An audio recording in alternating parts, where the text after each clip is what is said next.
American Geological AGU fellow. So that's very exciting. We'll be having some more information about that as well. But I know he's going to dive even deeper into his background and what he's going to be sharing with you all today. So without further ado, please, Professor Charles, go for it. Okay, well, thanks a lot for that great introduction. And I'm now reminded that we have many time zones that are represented. I assume there are different categories of beverages that are being consumed right now. So I'll try to target the detail and level of confusion that I'm going to sow in keeping with each of the beverages being consumed in each time zone. But anyway, I'm on the coffee side here, and I'm headquartered in New York. I'm going to be talking right now about the 30 years of Globe and as it can be used as a data resource for what we call the 30-year data campaign. And I'd like to weave into that discussion some of the general, I guess, ideas that we've been throwing around in the STEPI group that I think will create the set of what you might call guideposts to how we're going to tackle the science. So I'm going to hit the button here and see if we go forward. And we didn't. So now what do I do? Here, did we get to the second slide? Everyone? Okay, great. Okay, so I want to do three things and sort of divide the time up into three short blocks. First is I'd like to introduce you to myself, my background, and some of the recent things I've been working on, which I believe will be relevant to our Globe discussions. I will be going over, as part of my introduction, my I guess my take on important concepts, you might call them currents or notions, that have taken hold in Earth system science uh, over the Globe era, over the period of Globe's operational lifetime, and also that could be captured by thinking creatively about the Globe data sets and student involvement that now spans decades. I'd like to also end with a structure to what we would see as the Globe Data Campaign. I view this in a sense as a notional proposal that we can use as discussion as we elaborate some of our plans. Okay, next slide. Okay, well, here's a set of images that are meant to kind of where I came from in terms of my environmental interests. So I guess I was a little bit of a tree hugger back then in the early 70s when I was formulating my plans for my career. And you would take a look at the Whole Earth catalog and you'd hear about these hippies going back onto the farm, etc. But there were also very, very serious aspects of the environmental movement and sort of the birth of modern Earth system science. And one of them, of course, is the founding of the EPA by then President Nixon, when we had a lawful president in power. There were books that were coming out on limits to growth and the population bomb. Rivers were catching on fire, and we have these really iconic images from space, from the Apollo missions that really reminded us that we are on a single shared planet. So into that mix was thrown this young guy. That's me. I guess this was a brave thing I've done for the morning here, but that's the way I was back then, and very impressionable guy. But I sort of tried to land on terra firma in terms of what I thought I could contribute to the environmental discourse, and I decided to become a scientist. Okay, and so I decided toward the end of my high school years that I'd like to become an environmental engineer or environmental scientist. I had pre-engineering training and geology and ecology and systematics.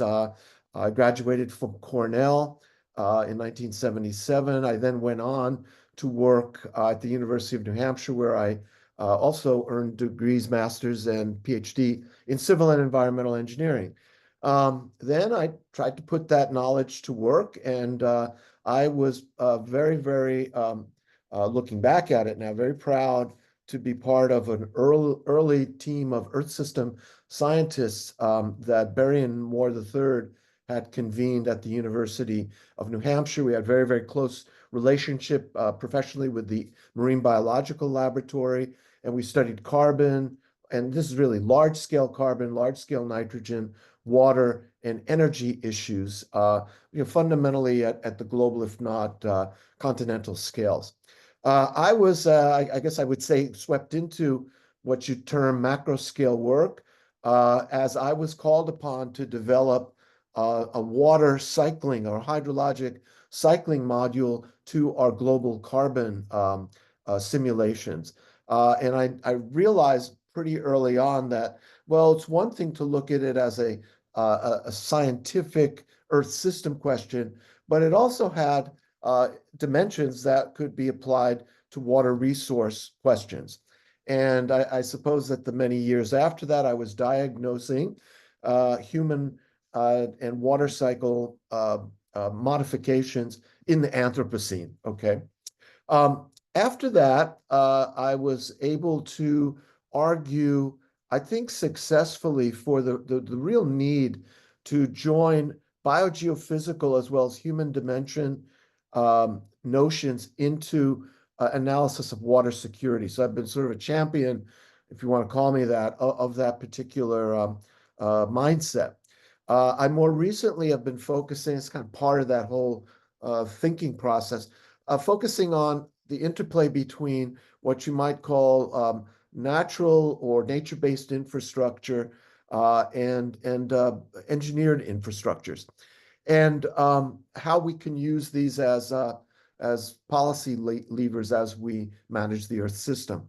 And then also over the many years, I've become increasingly convinced of the value and also the absolute necessity for interdisciplinary education and training.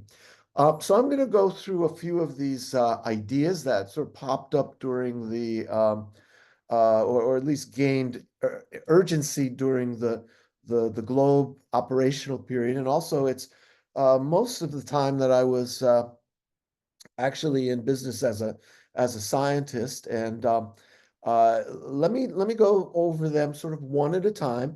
And this kind of sets a little bit of the background for what I think would be a productive way to look at the science, the next stage of science in Globe. So the first idea should come as no surprise to everyone on the call. Is this notion of change and as well human response.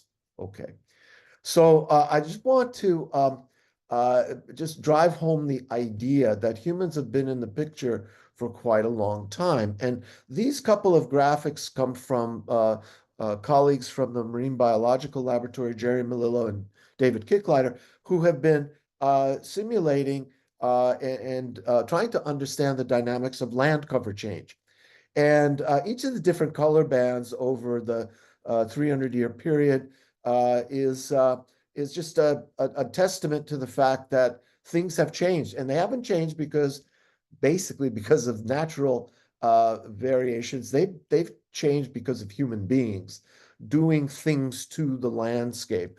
And from this long set of time series, we track the carbon that's exchanged with the atmosphere, and we can make estimates for regional carbon sequestration and release. But the point I'm trying to make here is humans have been really sticking their finger in the pie for quite a long time, and there's a very, very long legacy effect. The decisions that were made in the 1700s and 1800s and early 1900s about land cover, we see evidence in the carbon and nitrogen cycles that last for decades and decades and decades. So I'd like to simply say there's a legacy effect, and it's part and parcel of the way we need to think about things. Now, I'm hoping everyone knows about the Kevin Bacon game and the different connections this actor has had to other members of his community. This comes from a mathematical community of collaborators of a guy named Paul Erdős, who was a Hungarian mathematician. And I tried to apply this idea, of these handshakes or these degrees of separation of people to my own life to try to convey a concept of time and concept of legacy. And I want you to keep in mind that it's just for me. And I was able, by hook or by crook, to span uh, knowledge of people who lived over or will have lived over 4 centuries. And that goes way back to my great grandmother, who I met in 1960. She was born in 1961. She was over 100 years old when I met her. My grandfather, my father, myself, my son, my granddaughter. And if you look at our lifespans, I've shaken each of these people's hands. And that's just me. And I'm sure that there are people, maybe even out in the audience now, that span 5 centuries. And what's that? That's half a millennium. So I really have been witness to an amazing change in what people had experienced, represented in terms of their aspirations, their knowledge of science, their knowledge of technology. And my great grandmother came from a small little village in Hungary, and I don't even know how she would react to some of the things that my granddaughter is now playing with on her art tablet. But in any case, I want to make the point that there's a long horizon that we reach back into and also forward towards when we look at time change. Now, in the context of this very, very, very long time period, a lot has been happening in terms of the Earth system. There have been many, many very rapid changes in socioeconomics in terms of our population, the growth of our GDP, the primary energy usage, the use of water, paper production, telecommunications, on and on and on. And if you'll notice, it's all spanning, the hundreds of years, and it's all exponentially increasing more or less for each of these socioeconomic drivers. Now, the Earth system doesn't just sit still, it actually takes the punch. And the punches are shown in terms of carbon dioxide accumulating in the atmosphere, and nitrous oxide, and methane, and the change in surface temperatures, ocean acidification, tropical deforestation, and loss of biodiversity. And this is how the Earth system responds to these trends. They're happening very quickly. And the issue, of course, is how we're going to be able to stay on top of it and manage this. And just in terms of one little part of the time series, here's the economic growth, okay? I show in the green that Kevin Bacon number for my 4 centuries. And during that set of centuries, we were seeing this exponential growth. And I really think this was one of the calling cards of the 1970s environmental movement. And I really have to emphasize, we can't forget the fact things are changing super rapidly. Okay, now there's the notion of this change, but there's also a notion of how we might wish to respond to it, how we might manage this, particularly as we go to these global scale issues. And I make the point here, they're sometimes present, but they're often not present. So you see these diagrams on the left. Once again, you've just seen them in the last couple of slides. And this is my first attempt at trying to quantify somehow the human response to these exponentially changing factors, okay? And I've just accumulated some basic information in terms of environmental remediation, environmental multilateral agreements, the innovation we see in scientific literature, investments in energy, and this one, which I think is particularly interesting. It's a time series of the years since we initiated the Conference of the Parties UN exercise. And on the vertical axis is the carbon dioxide continuing to go up in the atmosphere. And I don't know what all these tell you in aggregate, but it says to me that we're certainly lagging behind in our action on these fundamentally exponentially changing trends.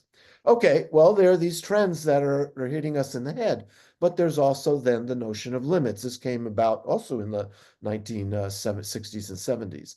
One of the very important conceptual um, ideas that have come out over the globe period is this idea of planetary boundaries or a safe operating space for humanity. And along the outer part of this circle representing the Earth, we have all of these global challenges from climate change to ocean acidification to freshwater usage, biodiversity loss, biogeochemical fluxes, etc. And the closer we get from the middle, or sorry, the farther we get from the middle, closer to the edge, the colors in these concentric circles start to turn red. And that means that we are hitting or have exceeded a planetary boundary, which is shown by this, at least conceptually, by this red circle. And you can see that these exponential plots that I've shown you have now exceeded what reasonable scientists, I would say, have argued is the limit of what the Earth system could take without substantial changes. Another idea that came out during the same period was this tipping points, how the Earth system, and this is a kind of an integration of many different parts of the Earth system science agenda that's developed over the decades. And we have, ideas that thermohaline circulation might be changing. We have Amazon deforestation and persistent drought. We have the loss of methane from melting permafrost, on and on and on. And together, this is a panoply of potential weak spots, Achilles heels, in the Earth system that could propagate to some new level of stability or instability and invoke the reverberations through the Earth system. Should also be a concept I think that's pretty familiar to those on the call. Okay, there's also then the notion of criticality in all this. So what's the role of the biosphere and ecosystem services? And I parenthetically say they're diminishing state and functionality, because what we see is that despite the perceived and acknowledged importance of the biosphere. And I'm showing here a document that came out, I guess, in September of 2015 as part of the UN General Assembly. It was a sign on to the Sustainable Development Goals, the 17 goals that are meant to promote sustainability and economic development, human well-being and protection of the ecosystems of the planet, etc. And you could actually, even though these were presented as 17 equal goals, you can actually begin to create a hierarchy and see how, if your goal is to have a sustainable economy and a sustainable society, you've got goals that are promoting those, like, in terms of jobs for all, innovation in industry, loss of or I should say the absence of hunger, economic well-being for all, gender equality, and all of these very, very wonderful aspirations are really sitting on a platform that can be termed the biosphere, and looks at these SDGs that are biospherically oriented, look at water, look at life on the terrestrial domain of the planet, and also climate action. Okay, and without that bottom ring, these other rings and these other development goals may be in fact compromised. That's the idea. In order to really look at this, we've got to begin to focus our attention on very large scale dynamics. Okay, and this is an example from some work that I've done with my colleagues on a NSF-funded project looking at climate, food, energy, water systems, and climate extremes. And maybe the easiest thing to just visualize here is the top couple of images. And what we're doing there is we're looking at the strength of two different things. The strength of wastewater treatment, traditionally engineered wastewater treatment, in its role in cleaning water supply at the regional scale of the Northeast and the Midwest. And you can contrast what's on the right here, which is the wastewater treatment processing, which is what's on the left, which is the strength of the in-stream processing for point source pollution. And if you want to control point source pollution, you have to use the infrastructure that's engineered to get most bang for the buck. You get lots of ecosystem services from, for example, pollution of cropland, from in-stream processing through small, medium, large-sized rivers, but it doesn't very much contribute the benefit that traditional engineering does at this large scale.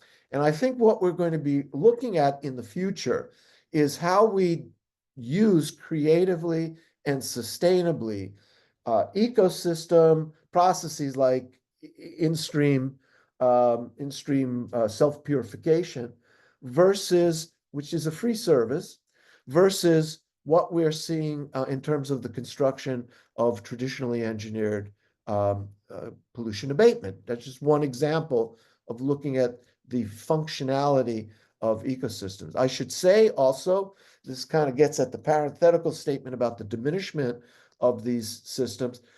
Terrestrial biodiversity, and also I think we can say now ocean systems, are in substantial peril. There's been a series of papers looking at the loss of biotic integrity, kind of keyed into the pressures that humans are putting on the system. And intuitively, red means it's worse, blue means it's better. And wherever there are humans interacting with nature, you can see that there are going to be very, very substantial changes. And there's also, of course, a climate signal that's placed into that. And then that's the bad news. But the really bad news is we're not making the critical investments in protected areas that are necessary. And this was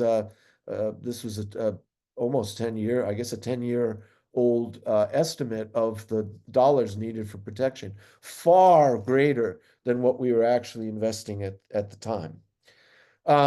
We also see that, the climate change question looms large over all of these more direct changes to the biosphere.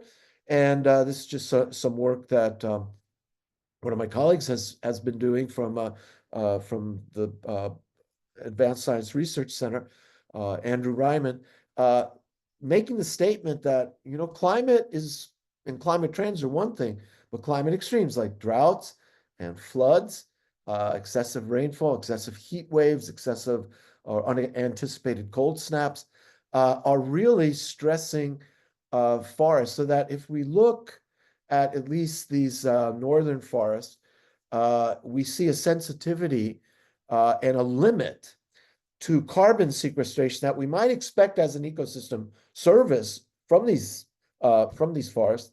That's now limited because of climate extremes, which effectively increases the respiration over the gross primary production of these systems, which means that they're probably in many cases losing carbon.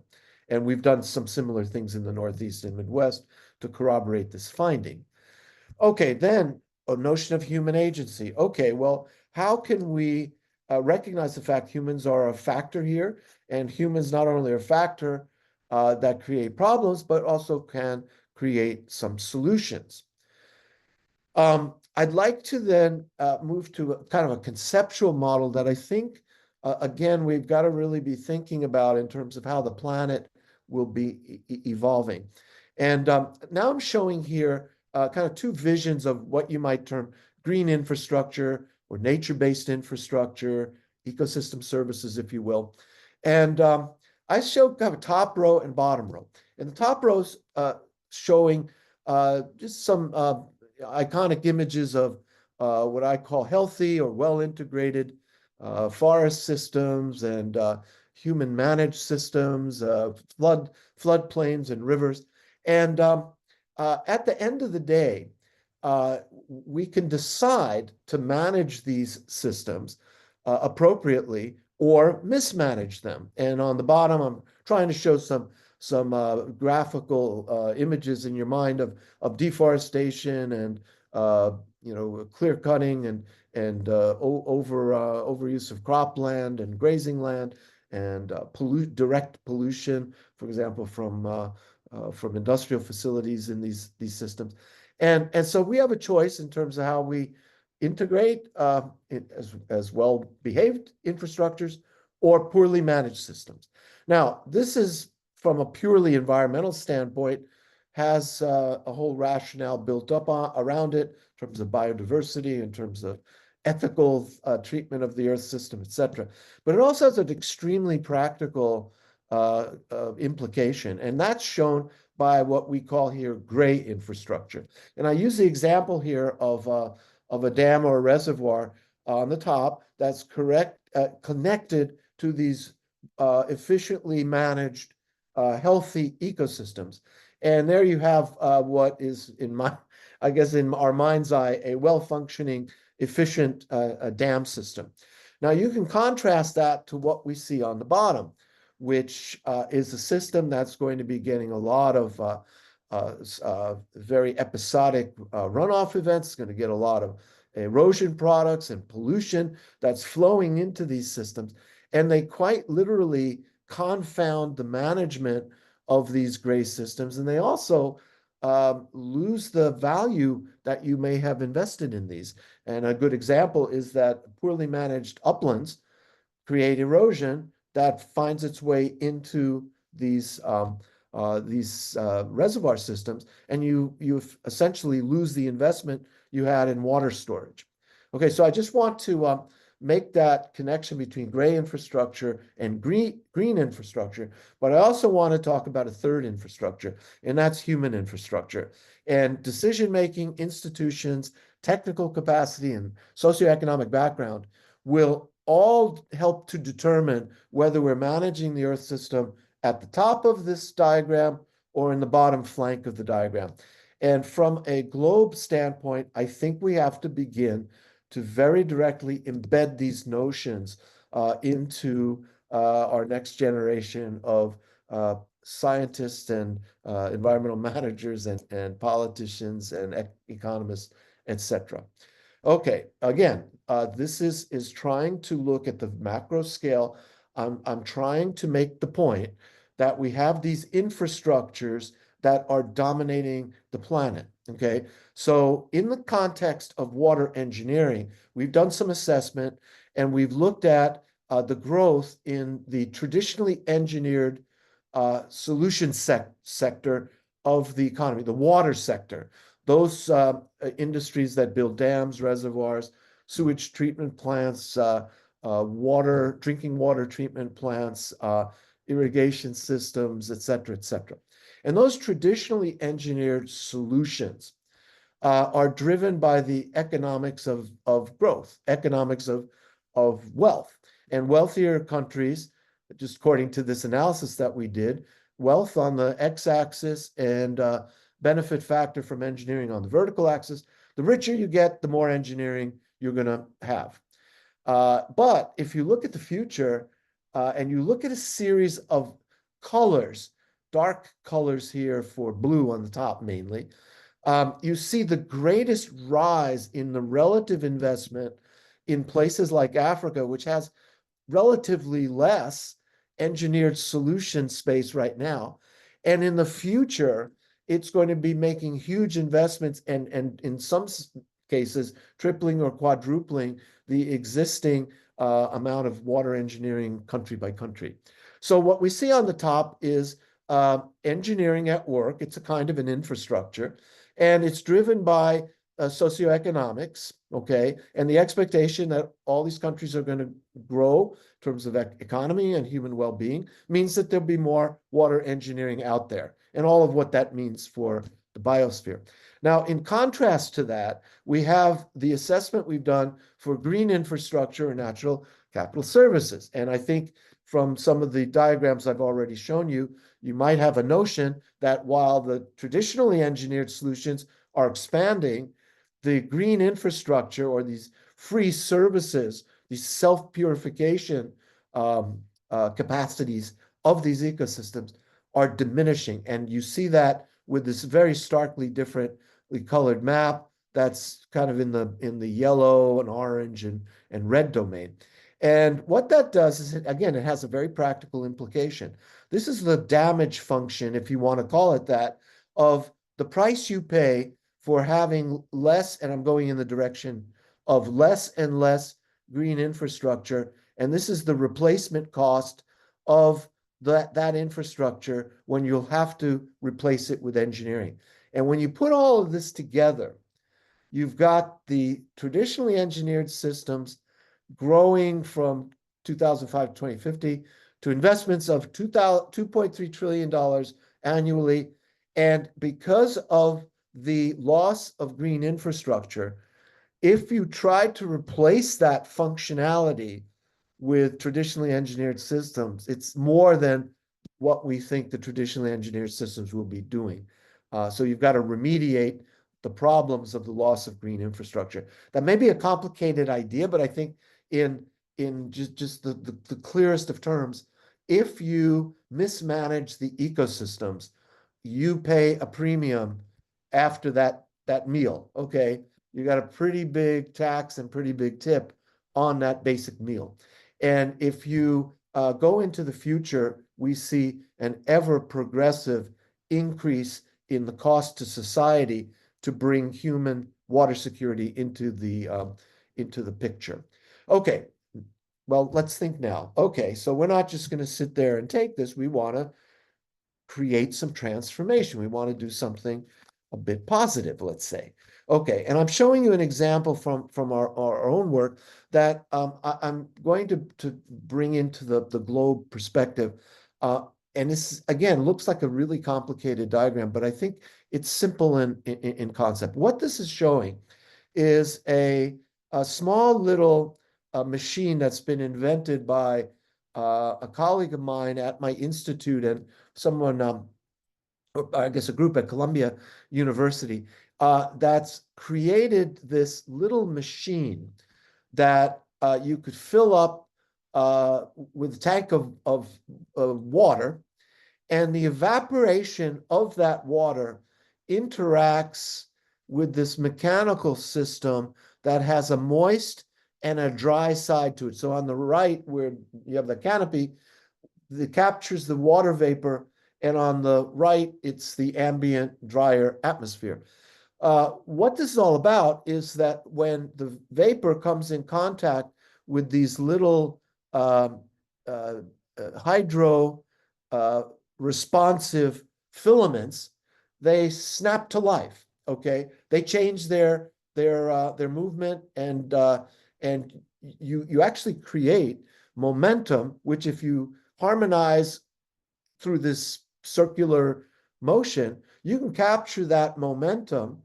And as the thing dries out, it loses that hydrophilic capacity. And the thing actually spins along very nicely. I should have put a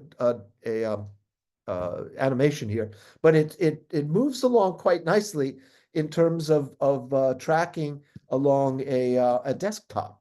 Well, that's one thing to be doing this at desktop level, but it's quite another thing to be thinking, well, is this just a curiosity, or could it actually have a role in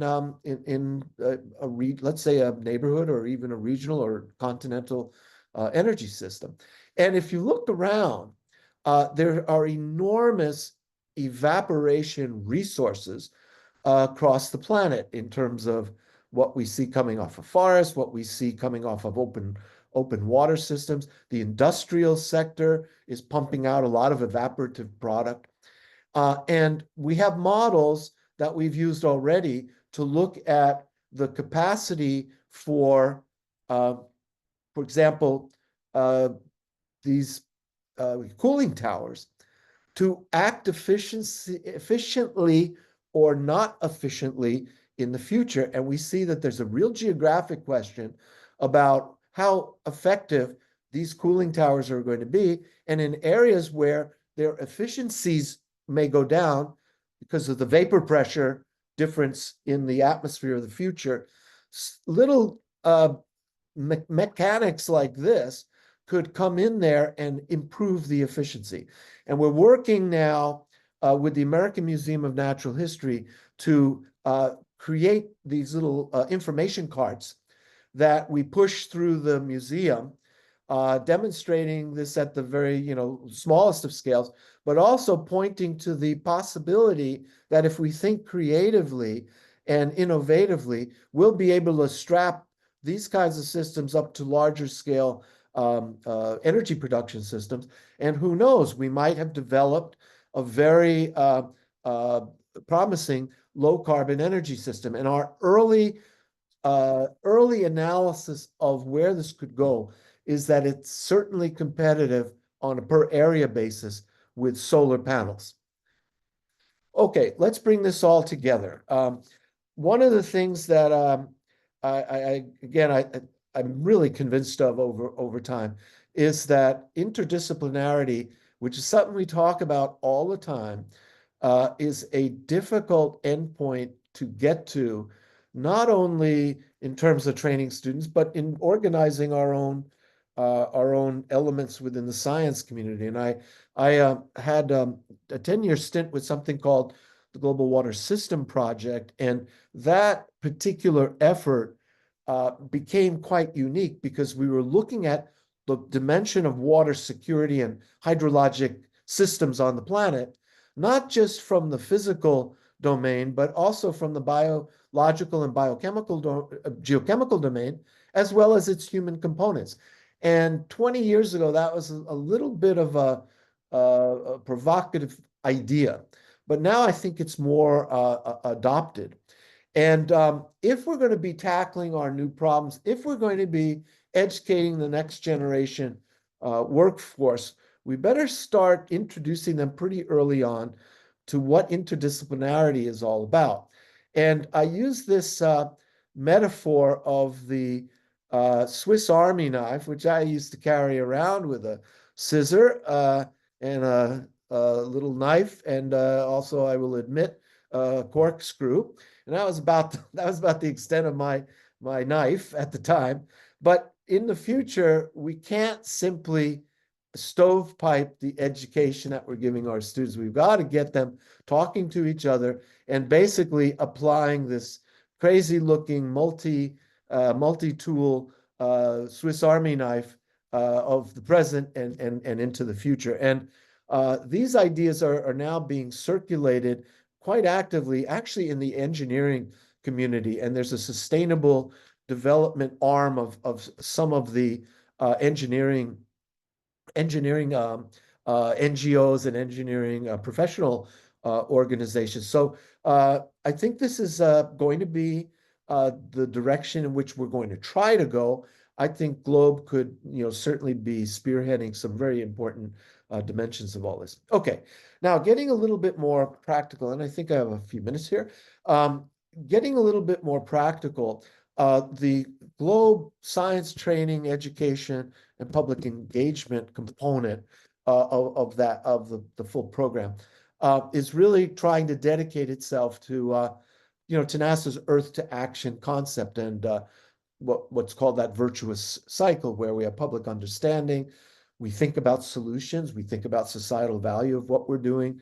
We've got Earth system science as one of the underpinnings. And then the foundational knowledge that comes from technology, missions, and data collection along the lines of what Globe students are doing. This looks complicated, and I'm not going to go into all the details, but I would like to just scope out for you some of the major features, the way we're now thinking about how to create the appropriate science agenda and then go forward on it. I'll show a specific example in a second.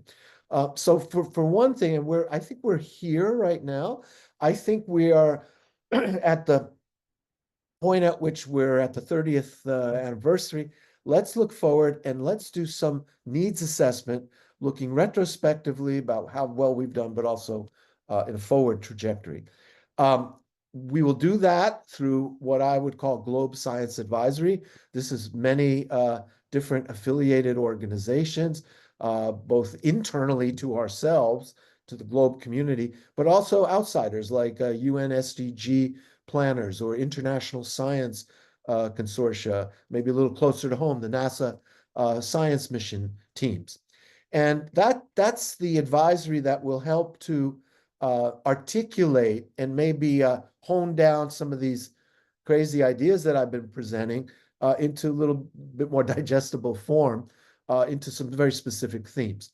That will be followed, or maybe in parallel, it will be looked at as in terms of its technical feasibility, and very specifically its capacity to integrate into globe education and outreach. So is what I'm saying true or not? Is this notion that we can get human agency and governance and socioeconomics into the picture of environmental change? Is that even possible? That's I think a question, and a question that we have to look at. We're going to be working with DIS. We're going to be looking at how feasible measurements are. We're going to be doing pedagogical value assessments. And these are the groups that we are anticipating to help us to do this. And then on the right side here is we're going to formulate an action plan. So we're going to execute this set of proposals. We're going to produce high volume Earth and social science observations. We're going to continue, of course, the globe field and laboratory work, and we're going to work with Globe DISC. Now, together, these three components, the advisory, the feasibility, and the actual execution, will, in a kind of a iterative fashion, create what I would call vetted science themes and protocols. But then remember, what we're trying to do is we're trying to reach out for policy relevance and societal value. And these value added products will include pedagogical tools, visualization, interpretation of our results, policy briefs to groups like the UN, and media outreach. And so the whole idea is to create this functional set of interactions that really is built around science, but it actually executes the globe agenda. And I'd like to just show you how we've been thinking about organizing this. So let's just take the idea that the next phase of Globe is going to be helping in the service of monitoring, analyzing, and perhaps redesigning some of the Sustainable Development Goals. And we could list some of these objectives that are directly monitorable by the data sets that we're looking at. And it involves reducing hunger to SDG 2, good health, sanitation, clean water, clean energy, climate action, life on below water, life on land, etc. And we are anticipating that we could create these modules, these conceptual modules that are, I think, intuitive, and they cross-fertilize all these different SDGs. So the water module that we might wish to design could be designed to have a health component, to have a sanitation and clean water component, an energy component, a climate action component, how life is affected below water. And I think you get the idea. You could do the same for climate trends and extremes. Work that we've been already doing, or Globe's already been doing, with mosquitoes, the mosquito assessment and alert system, air quality and land degradation. These are just provisional ideas, and with our advisement, we're going to try to articulate that a bit better. But this is the notion. So these arrows are going through what we can call globe science activities. So what might that look like? So taking a particular module like water and how it relates to these SDGs, what we can think of is designing 1 to 2 year end-to-end workflows, okay, with the globe science activities, which were shown in blue in that this is what I'm trying to talk about here, and this is just giving detail in I guess a horizontal dimension here. But the idea would be we would create sets of teams. So these would be teacher-led, educator-led, but student-driven, if you will, teams, okay? So in the case of developing the curriculum materials, that will be a team of our senior staff that's really going to put its imprimatur on what these specific topics are going to be. But once we unleash the topic, we think that we could have a set of steps, and I call these, workflow steps. A retrospective data integration for in situ or remote sensing data, AI and data processing for gap filling and integration, new sensor development and protocols.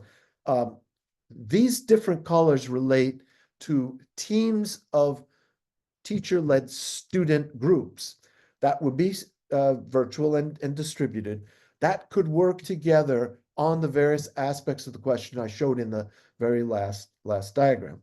And we would use the student teams as I think would be really innovative in terms of next stage citizen engagement through the sensor development and protocol, and designing new in situ data sets, also maybe capitalizing on new NASA missions. I think at the end of the day, in particular for the issue of interdisciplinarity, we have to have a synthesis exercise, and there would be a student data and analytics and synthesis group that would be doing that. Then they would be producing outreach and science to policy. And we had this idea that maybe we have a junior policy ambassador team. Maybe it could be adopted as part of our activities with the United Nations and particularly the General Assembly and the contacts we have within New York with the diplomatic corps. So this is the way we'd like to organize it in actually concrete. In a concrete way. And this last slide is a thank you from the Step A team and my colleagues, a growing list of colleagues as we boot up the activity is listed here. And I would like to thank everyone for the support that they've given me to try to get me up to speed on all of this as I'm coming into the picture. So thanks everyone for your attention. And I think there's some time for some questions. Thanks. Thank you so much, Charles. We really appreciate all the information you were able to share. Are there any questions? I know there were a few potentially in the chat, Becky, that we might have seen there. But are there any others that folks would like to add or to raise your hand?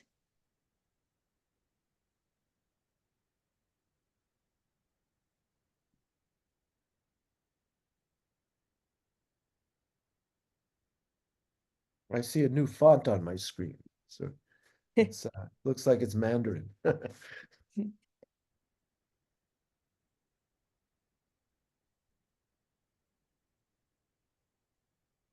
So let me just say as just a little annex to what I've been talking about. We really want this to be a community-based effort, and I'm coming to this in some sense as a sideliner. I was at the University of New Hampshire when the first set of GLOBE efforts were kicked off, particularly with Russ Congleton and Barry Rock, who were my direct contacts there. And I watched it. It was a really wonderful thing to see. But I was busy with all sorts of other projects, and I was unfocused on that. So I've sort of watched it proudly develop over time, and now to be coming in as a player off the bench, let's just use that metaphor.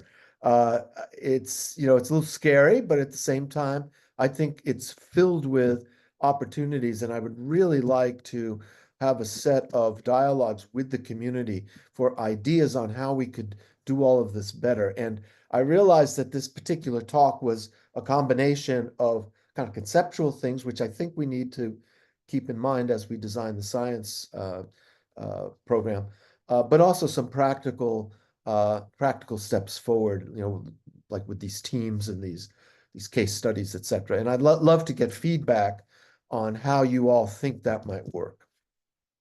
So anyway, I would just wanted to amend my statement. So if there are questions, I don't know if there are questions in the chat. There are 69 comments or 69, yeah. I think Becky has some. Sure, Becky. Oh, Becky, you're muted. I think it might be on your end. Can you hear me now? Yes, we can hear Yeah. you now. Okay, sorry. There's two buttons that I can use to mute, and one got Yeah. pressed accidentally. Anyway, in terms of like, well, thank you. With all of the Globe and Globe can, one of the message I take home is that Globe can really play an important and central role in shaping our Earth and our Earth systems in becoming an agents of change, so to speak. There's also in particular ways, there is a comment that students can use Globe protocols to assess health of their local river ecosystems. So that brings in the idea, we're a global framework, and the expertise and the value of those local observations and how they're combined are extremely, extremely important.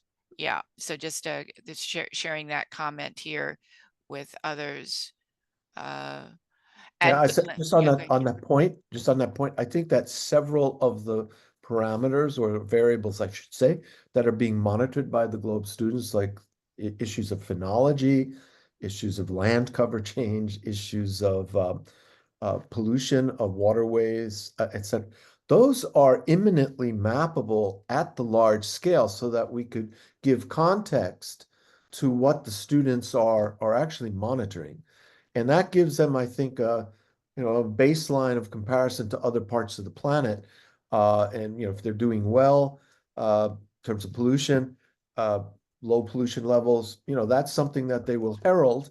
But they might also be talking to people who are students who are measuring very, very high levels of pollution. We could try to create maps of where interventions might be best put. there's a question here, and maybe this, can you talk about the IVSS conference? And so maybe I will, in terms of that. So there's the IVSS and the student research, and that has a 30-year theme too, and looking at data. It's not only about looking at data, but driving home the importance and the significance of 30 years is in general that we treat characterizing climate in terms of what are its average characteristics over 30 years. But as Charlie, the professor here, showed, we're changing rapidly within that 30-year time frame. So it's how do we assess what's happening?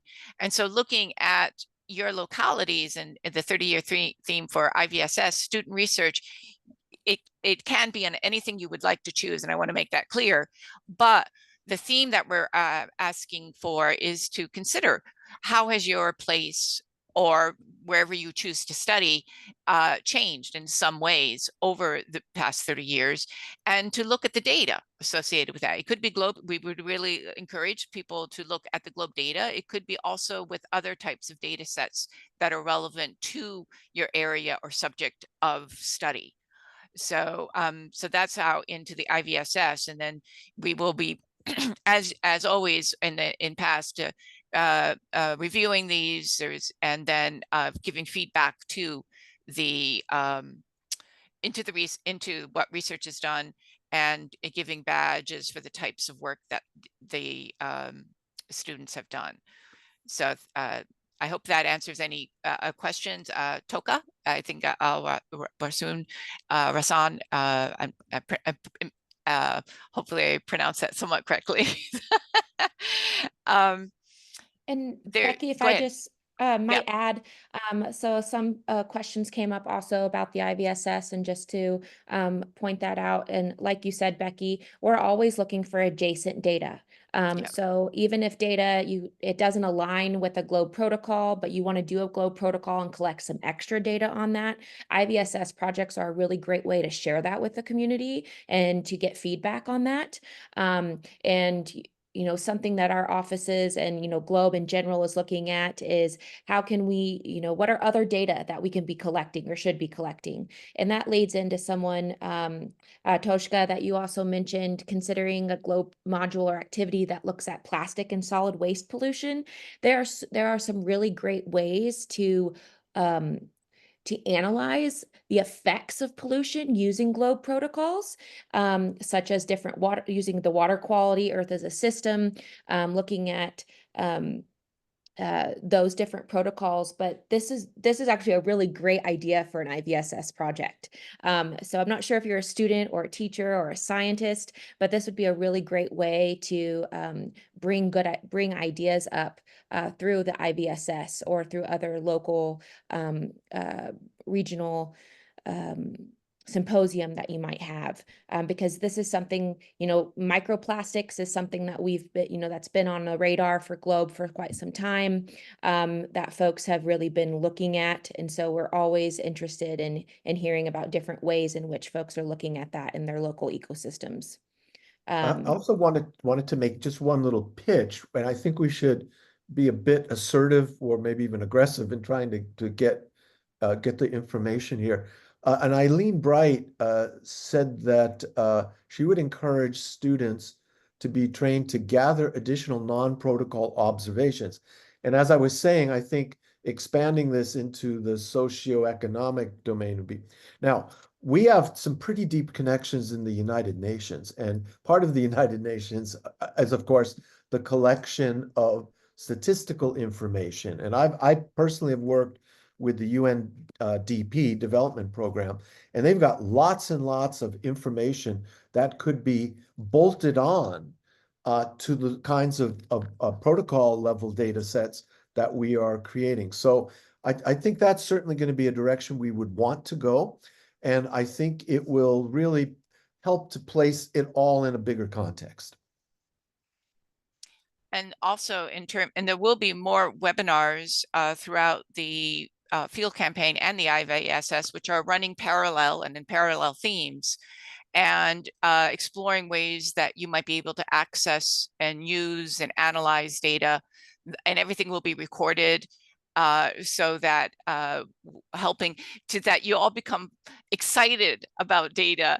And there's a term called data literacy, so that we can help with data literacy, so that what actions we take, like what Charlie is showing, is based on evidence, based on data, based on what impacts, and assessing how the best way to move forward to take care of our precious planet. And not just data literacy, but data joyfulness. Joyfulness. We want to create data joy. Yes. And then, okay, Margaret is there a role of GLOBE protocol scientists developing new protocols? And if so, where do they fit in relation to the last few slides? Well, that's a great question. And we are open to ideas as to new protocols. There is a process. Bringing on new protocols, Margaret, as you know, is a not a trivial task in terms of all of the different components of bringing on new protocols, be it the working with the data information systems, the development of materials, the training, and so forth. So there is a process being developed by the GLOBE Program Office in terms of how to bring on new protocols, and such as the PM 2.5, which hopefully will be coming on pretty soon.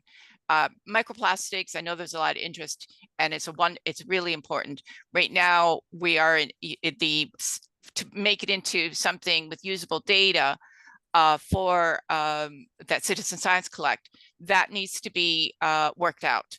And so there's in terms of, again, creating data that can be used. So but technology is changing rapidly, and that might be something not too distant future that we could explore. Let me see if we bet. I think we're 5 minutes past the hour. Any other last so the meeting the professor talked about the situation gave us data through a period of time solution. So as research should be this. So yes, the IVSS research, there is a theme of 30 years looking at how things have changed, the idea of how things have changed. So the students are not solely limited to that theme, but each year for the field campaign, or like last year was the carbon cycle. climate and carbon cycle. This year, we're looking at 30 years. How have things changed? It doesn't mean that every student project, if there's something interested in something else, certainly the student research could do that. So we're just trying to promote the idea of the 30-year and how have we changed, given that globe is 30 years old next year. Thanks, Becky, and thanks again, Professor Charles. We really appreciate everyone's time and your time and folks joining us today. There was a lot of great information in here, and this webinar will be posted on our campaign webinar webpage on the Globe website. But if you'd like more information about the campaign, please visit the Globe website or reach out to the campaign's team. We are very welcome to answer any questions. And there's a lot of great ideas to look at different projects and ways you can participate. So with that, I'm going to say goodbye to everyone today. Thank you again for joining us, and I hope you have a wonderful rest of your day or good night's sleep wherever you're joining us from. Yeah, and the Zoom recording will be made available. So just, yeah. So if you would like to, for those of you not here, or those of you who are here and want to review it, it will be made available. So thank you, everyone. Take Bye-bye. care. Bye-bye. I'll let people go. Maybe we should just, yeah. Grace, I don't know if you want to hang on